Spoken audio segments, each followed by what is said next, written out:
Hi friends, welcome to my channel. ఎవరైనా సరే savings and investment start చేసే ముందు లైఫ్ అండ్ హెల్త్ని సెక్యూర్ చేసుకోవాలి.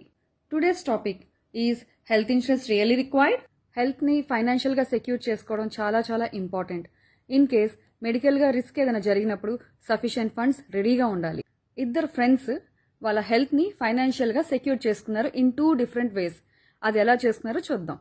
ఇద్దరు ఫ్రెండ్స్ భైరవ్ అండ్ కృష్ణ ఒక కంపెనీలో at the age of 21 join అయ్యారు. వాళ్ళిద్దరూ ఆ కంపెనీలో 40 years సర్వీస్ చేసి టిల్ రిటైర్మెంట్ కంపెనీ ప్రొవైడ్ చేసే మెడికల్ ఇన్సూరెన్స్ బెనిఫిట్స్ తీసుకున్నారు. ఆఫ్టర్ రిటైర్మెంట్ ఆ కంపెనీ తన ఎంప్లాయీస్ కి ఎటువంటి మెడికల్ ఇన్సూరెన్స్ బెనిఫిట్స్ అనేది ప్రొవైడ్ చేయట్లేదు. అట్ ప్రెసెంట్ 60 years ఉన్న భైరవ్ తనకి అండ్ తన వైఫ్ కి హెల్త్ ఇన్సూరెన్స్ ప్లాన్ చేసుకున్నాడు. 10 years పాటు అంటే భైరవ్ కి 70 years వచ్చే వరకు 10 lakhs హెల్త్ కవరేజ్ కోసం 40,000 per year ప్రీమియం పే చేస్తున్నాడు. బట్ తన ఫ్రెండ్ కృష్ణ మాత్రం హెల్త్ ఇన్సూరెన్స్ తీసుకోలేదు, వేరే రకంగా ప్లాన్ చేశాడు.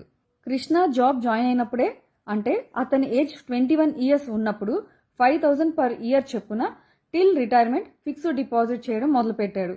అంటే 40 years పాటు ఇన్వెస్ట్మెంట్ చేశాడు. కృష్ణ ఇన్వెస్ట్ చేసిన ఫిక్స్డ్ డిపాజిట్ 8% కాంపౌండింగ్ బెనిఫిట్తో 14 lakhs అమౌంట్ అయ్యింది.